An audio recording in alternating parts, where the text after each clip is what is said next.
सो hello friends, Radhe Radhe, जय Shri Krishna, very good morning. और अभी सुबह के बज गए हैं 6 और मैं सीधा अच्छे से फ्रेश होके मैं किचन में आ चुकी हूँ। और यहाँ पे जो आप साग देख रहे हो तो ये चने की साग है। हमारे हस्बैंड ने ये इसे खेत से मतलब लाया है तोड़ के। तो आप देख सकते हो ये सारे साग को मैं अच्छे से फैलाकर इस तरीके से मैं बड़े वाले बर्तन में मैं रख देती हूँ। तो ये वही बर्तन है जो मैंने बालों से चेंज करके मैंने बड़ा वाला मैंने बाउल यानी कि कटोरा आप कह सकते हो, तो वही ये बर्तन है। और उसी में मैं ये साग को अच्छे से फैलाकर मैं इस तरीके से रूम में रख दूँगी। और ये साग मैं कल बनाने वाली हूँ, आज मैं नहीं बनाऊँगी। और यहाँ पे हमारी सुबह की चाय बन चुकी है। तो सबसे पहले मैं अपना चाय निकाल लूँगी और चाय निकालने के बाद सबसे पहले मैं आराम से बैठ के चाय पी लूँगी। तो चाय वाय पीने के बाद मैं सीधा रूम में आ गई हूँ। और आप हमारे रूम की हालत देख सकते हो, अभी मेरी रूम की हालत क्या है। तो अभी मैंने रूम में कुछ भी नहीं किया, कोई काम नहीं किया है। और आप देख सकते हैं बेड की क्या हालत है। और यहाँ मैं आपको किचन दिखा रही हूँ। यहाँ पे मैंने किचन की लगभग मैंने सारी सफाई कर दी है। और किचन तो हमेशा मेरा क्लीन होता है। और ये है राधा रानी का दूध। और यहाँ पे भी थोड़ा सा दूध बचा हुआ है, ये रात की दूध है। और ये जो दूध थे वो 1 केजी दूध है। और यहाँ पे मैंने चावल को भी मैंने चढ़ा दिया है। तो चलिए मैं रूम में आ गई हूँ और बिल्कुल मैं तैयार हूँ रूम की सफाई करने के लिए।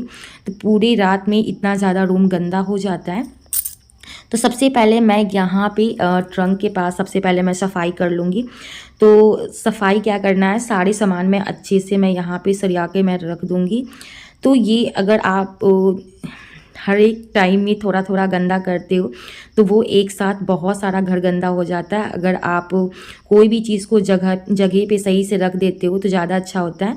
लेकिन ये मेरा रूम इतना ज़्यादा इसलिए गंदा हो गया था क्योंकि मैं संडे को चली गई थी मार्केट आईब्रो बनवाने के लिए।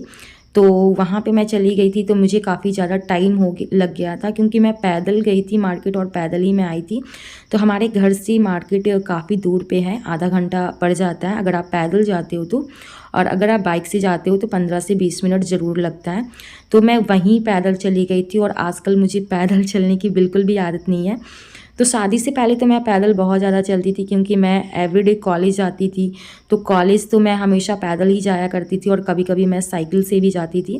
तो पहले तो मुझे आदत थी पैदल जाने का और आधा घंटा क्या मैं 1 घंटा में चल लेती थी।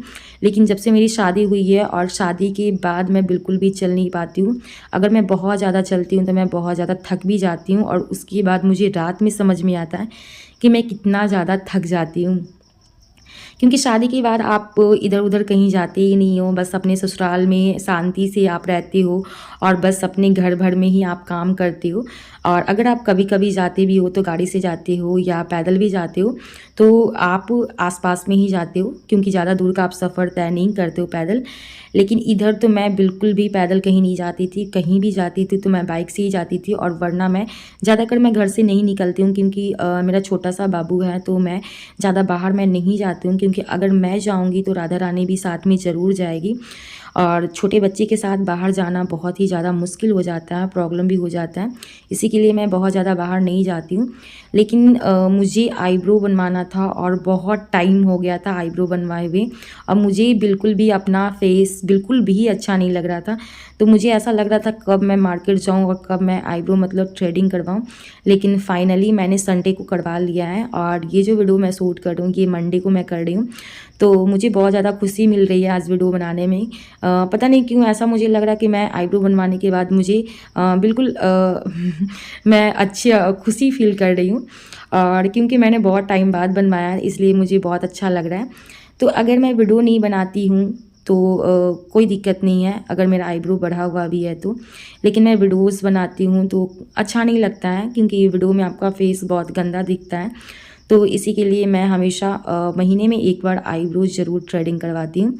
और यहाँ पे आप देख रहे हैं कि राधा रानी का मैं डब्बे में बिस्किट मैं रख रही थी। और यहाँ पे मेरी रूम की सफाई हो चुकी है, बातें करते करते मेरे रूम की भी सफाई हो चुकी है। और ये जो आप क्लिप देख रहे हो ना, तो ये क्लिप राधा रानी के दादाजी ने लाए थे। तो वो गए थे मकर संक्रांति के दिन मेला घूमने के लिए और वहीं से राधा रानी के लिए ये छोटे छोटे से क्लिप्स लाए थे।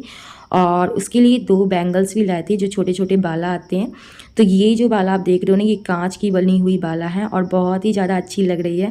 बहुत छोटी सी है तो बहुत ही अच्छी लग रही है। तो वो 2 लाए थे, तो एक राधा रानी ने वेयर भी कर लिया और एक मैं रख दूँगी, क्योंकि ये साइज़ थोड़ा बड़ा है। तो जब वो थोड़ा बड़ी हो जाएगी तो ये बाला उसे बहुत ही आराम से आ जाएगा। और ये जो आप देख रहे हो ना, ये क्या है मुझे समझ में बिल्कुल भी नहीं आ रहा है।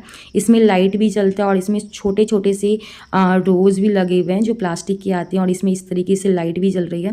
तो ये जो आप देख रहे हो, तो ये हमारे हस्बैंड लाए थे और ये बहुत ही ज़्यादा अच्छा लग रहा था। और ये ना सर पे लगाकर वो रात के टाइम में आए थे तो अच्छा भी लग रहा था। तो ये अंधेरा में काफ़ी ज़्यादा अच्छा लग रहा है और राधा रानी इसको देखकर बहुत ज़्यादा खुश भी हो गई थी। और मेरे ख्याल से इसमें बैटरी लगा होगा, इसलिए तो इसमें लाइट जल रही है। और ये राधा रानी सच में देख के बहुत ज़्यादा खुश हो गई थी। और जब भी हम लोग रात में सोते हैं ना, तो इसे लाइट जलाकर मच्छरदानी के ऊपर रख देते हैं, तो राधा रानी उसी को देखती रहती है। और ये सारे गिफ्ट समझिए राधा रानी के लिए है। तो जो भी कहीं जाता है तो राधा रानी के लिए ही लेकर आता है, क्योंकि अभी तो घर में सबसे छोटी वही है। तो इसी के लिए उसके लिए सभी लोग फैमिली के मेंबर्स कुछ ना कुछ ज़रूर लेकर आते हैं। और यहाँ पे मैं सब्ज़ी बना रही हूँ, तो ये सब्ज़ी आलू गोभी की सब्ज़ी है। तो मैं कितना भी गोभी का सब्ज़ी खा लूँ, मुझे बिल्कुल भी मन नहीं भरता है। जब तक मार्केट से सब्ज़ी गोभी ख़त्म नहीं हो जाता है तब तक मैं गोभी खाती ही रहती हूँ। लेकिन गोभी जो ऐसा सब्ज़ी है कि पूरे महीने मिलता है, मतलब पूरे साल मिलता है सब्ज़ी। पहले तो क्या होता था, कोई भी सब्ज़ी सीजनली यानी कि सीज़न के अनुसार मिलता था, लेकिन अब वैसा नहीं होता है। अब तो पूरे साल हर एक सब्ज़ी मिलती है। भली सब्ज़ी में स्वाद हो या ना हो, लेकिन अगर आप सीज़न के अनुसार कोई भी सब्ज़ी खाते हो ना, तो उसका स्वाद बिल्कुल अलग आता है। और बिना सीज़न के आप सब्ज़ी खाते हो ना, तो उसका स्वाद बिल्कुल अलग आता है। तो यहाँ पे मेरी गोभी की सब्ज़ी बनके रेडी हो गई थी और यहाँ पे मैंने थोड़ा-सा गरम मसाला मैं डाल दी हूँ। और यहाँ पे मैंने सब्ज़ी में पानी भी डाल दिया, मैंने अच्छे से फ्राई करके। तो यहाँ पे अच्छे से मैं मसाला मिक्स कर दूँगी और थोड़ा आज मैं ग्रेवी वाली सब्ज़ी बनाने वाली हूँ, क्योंकि मैं सिर्फ सब्ज़ी और चावल बना रही हूँ। और यहाँ पे मैं पीस रही हूँ अमरूद की चटनी। बहुत लोग थोड़ा सोच रहे होंगे कि अमरूद की भी चटनी होती है क्या, क्योंकि अमरूद तो फ्रूट्स में आते हैं, फल में आते हैं, लेकिन सच में सिस्टर होती है। और अमरूद की चटनी बहुत ज़्यादा अच्छी लगती है। अगर आप लोगों ने कभी नहीं खाया है तो ज़रूर आप लोग बनाकर देखिएगा। मेरे ख्याल से आप लोगों को भी बहुत ज़्यादा पसंद आएगा। और यहाँ पे मैंने 2 अमरूद लिया है और ये वही अमरूद है जो हमारे हस्बैंड ने पेड़ से तोड़ा था। तो 1-2 अमरूद तो हम लोगों ने खाया भी था और 2 अमरूद का मैं यहाँ चटनी पीस दूँगी। तो जब भी हमारे पास अमरूद होते हैं तो मैं चटनी ज़रूर पीसती हूँ। और जब मैं चटनी पीसती हूँ तो मुझे बचपन की बातें याद आती हैं, क्योंकि मेरे मायके में जब आंगन था तो वहाँ पे अमरूद के पेड़ थे। और वो अमरूद का पेड़ इतना ज़्यादा विशाल था, बहुत बड़ा सा अमरूद का पेड़ था। और उसमें बहुत सारे अमरूद होते थे, बहुत सारे अमरूद, और अमरूद भी बहुत ही स्वादिष्ट होते थे। कहने का मतलब बहुत ही अच्छा स्वाद होता था अमरूद का। बहुत सारे अमरूद का पेड़ होता है, अमरूद भी फलते हैं, लेकिन उसमें कीड़ा निकल जाता है अमरूद में। लेकिन हमारे पेड़ के अमरूद बहुत अच्छे हुआ करते थे। और हमेशा हमारे जो अंकल थे तो वो अमरूद की चटनी खाया करते थे और आंटी से पिसवाया करते थे। उन्हें चटनी पीसने में बहुत ज़्यादा आलस आता था। रीज़न क्या था कि पहले मिक्सर नहीं हुआ करते थे, पहले लोग सिलवट पे मसाला या चटनी वगैरह पीसते थे, तो उन्हें बहुत आलस आती थी। लेकिन मेरे अंकल बहुत ज़्यादा उनको परेशान करते थे। खाना खाने से पहले वो 2-3 अमरूद तोड़ कर लिए आते थे और उनसे सबसे पहले चटनी ही पिसवाते थे। तो ये सारी बातें मुझे बहुत ज़्यादा याद आती है जब भी मैं अमरूद की चटनी पीसती हूँ। और यहाँ पे हमारी सब्ज़ी बनके बिल्कुल रेडी हो गई है। और ये सब्ज़ी आज खाने में बहुत ही ज़्यादा स्वादिष्ट थी, बहुत ही अच्छी बनी थी। और यहाँ पे मैंने थोड़ा सा धनिया का पत्ता भी मैंने डाल दिया। और ये जो धनिया का पत्ता है ना, ये खेत से तोड़ा हुआ धनिया का पत्ता, और इसके भी स्वाद बहुत अच्छे हैं। तो आप सोच रहे होंगे जी कि जो आप मार्केट से सब्ज़ी लेते हो और जो सब्ज़ी आप घर में उगाते हो यानी कि खेत में उगाते हो, तो उसके स्वाद में थोड़ा सा अंतर ज़रूर आता है। फिर यहाँ खाना बनाने के बाद मैं सीधा छत पे आ गई थी और छत पे जितने भी कपड़े थे सारे कपड़े को मैंने धो लिया है। तो ज़्यादा कपड़ा तो मैं नहीं धोई थी, बस मैंने एक बाल्टा कपड़ा मैंने धोया है। और एक चादर थी जो मैं मकर संक्रांति के दिन मैं चेंज की थी बेडशीट, तो वो बेडशीट को मैंने सर्फ में डाल के मैंने छोड़ दिया है, ताकि वो अच्छे से मतलब क्या बोलते हैं, सर्फ में अच्छे से कपड़ा फूल जाए। और उसे मैं कल सुबह में धोऊंगी, आज मैं बिल्कुल भी नहीं धोने वाली हूँ, क्योंकि काफ़ी ज़्यादा टाइम हो गया है, लगभग 11 बज चुके हैं और मुझे अभी नहाना भी है और खाना भी खाना है।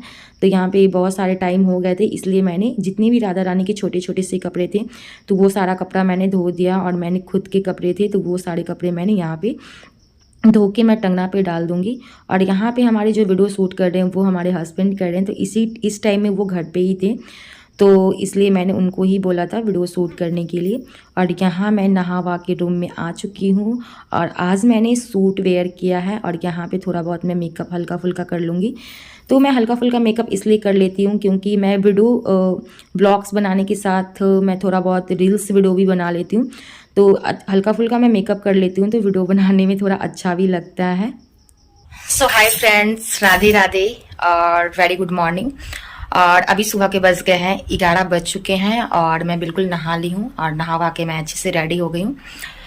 और उसके बाद मैं जा रही हूँ खाना खाने। और आप एक चीज़ मेरे फेस में नोटिस कर सकते हैं, फाइनली मैंने आईब्रो बनवा लिया है, जो आप देख सकते हैं। और मेरा फेस अब लगभग ठीक ठाक ही लग रहा है, पहले से ठीक लग रहा है। जब आप बहुत टाइम बाद आईब्रो बनवाते हो ना, तो थोड़ा फेस में आपका चेंजिंग जरूर आता है, जो आप हमारे फेस में भी देख सकते हो। और अब मुझे थोड़ा खुशी मिल रही है। तो आईब्रो तो कल हम गए थे बनवाने के लिए संडे को, और ये जो वीडियो शूट हो रही है आज मंडे है। तो कल मैं गई थी मार्केट, और मैं पैदल ही गई थी, तो मुझे जाने में लगभग आधा घंटा लग गया था। और लेकिन मैं फिर भी गई, पैदल ही गई थी। और हम राधा रानी और राधा रानी के पापा तीनों लोग गए थे, और तीनों लोग पैदल ही गए थे। तो कल मैं सोची थी कि मैं थोड़ा ब्लॉग बनाती हूँ मार्केट जाते हुए, लेकिन मैं फिर नहीं बनाई क्योंकि यहाँ का माहौल थोड़ा सा अलग है। मतलब मैं बताऊं तो टाउन से थोड़ा अलग है, क्योंकि थोड़ा ये रूरल एरिया है, यानी कि ग्रामीण क्षेत्र है। तो यहाँ पे बाहर में कैमरा ले जाना और बोलना और बनाना थोड़ा सा अजीब लगता है, और लोग कमेंट भी थोड़ा गलत करते हैं। तो इसलिए अभी तो मैं बाहर में वीडियो नहीं बनाती हूँ, मैं घर में ही बनाती हूँ। लेकिन जब मेरे यूट्यूब पे अच्छी खासी मेरी अर्निंग होने लगेगी, और मेरा मतलब यूट्यूब चैनल थोड़ा और ग्रो करेगा, तो उसके बाद मैं बाहर में भी वीडियो बनाऊंगी, ब्लॉग्स बनाऊंगी और बहुत कुछ बनाऊंगी। तो अब मैं चलती हूँ खाना खाने। फिलहाल तो मुझे बहुत भूख लगी है। कपड़ा वपड़ा मैंने धो के अच्छे से टंगना पे डाल दिया, यानी कि मेरे सारे काम हो चुके हैं। और अब मैं खाना खाऊंगी, और खाना खाने के बाद मैं आपसे मिलती हूँ।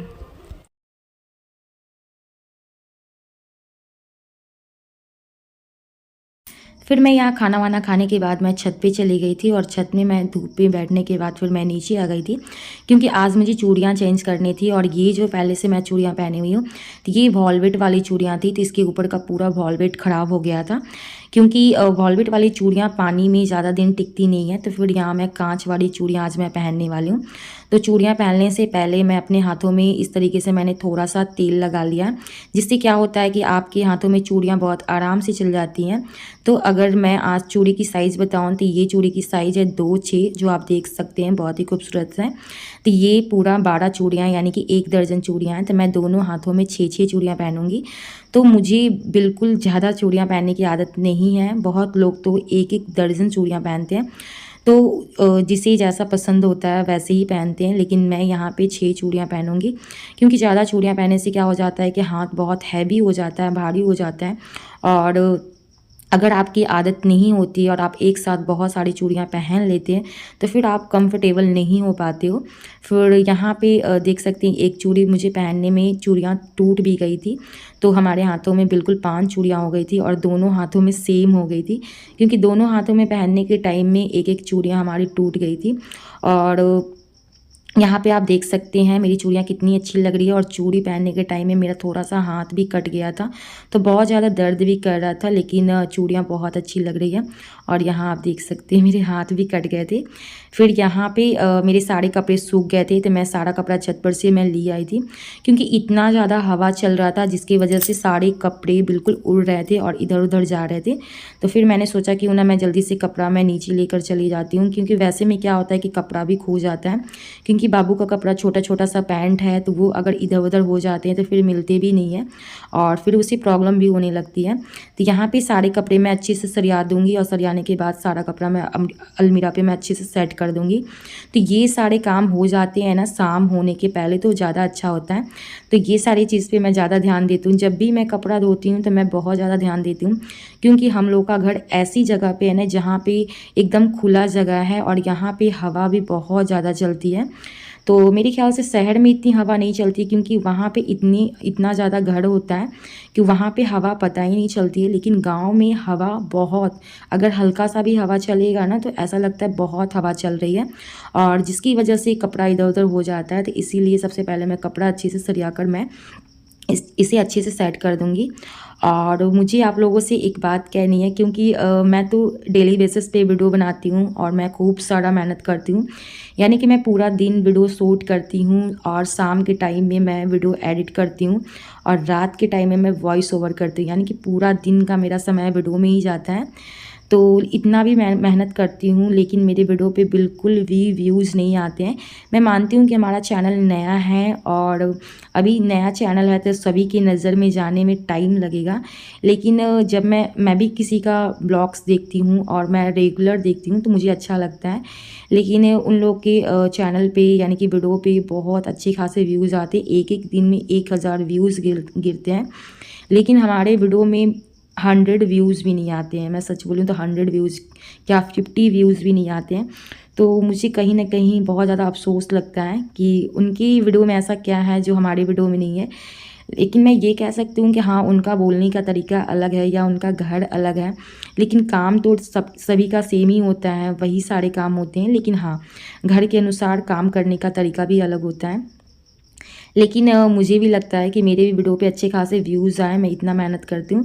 तो मुझे आप लोगों से बहुत उम्मीद है कि आप लोग मेरी इच्छा को ज़रूर पूरी करेंगे। तो इसी तरीके से मैं आप लोगों के लिए डेली बेसिस पे वीडियो बनाती रहूँगी, भले ही मेरे चैनल पे व्यूज़ आए या नहीं आए। तो चलिए, मैं हूँ मोनी, और इसी उम्मीद के साथ मैं इस ब्लॉग को एंड करती हूँ कि आप लोग हमारी प्लीज़ हेल्प करिए और हमारे वीडियो को सभी के पास शेयर करें। तो चलिए, मैं हूँ मोनी मैम, आपसे मिलती हूँ अगले ब्लॉग में। Till then bye bye, love you and take care. So bye guys.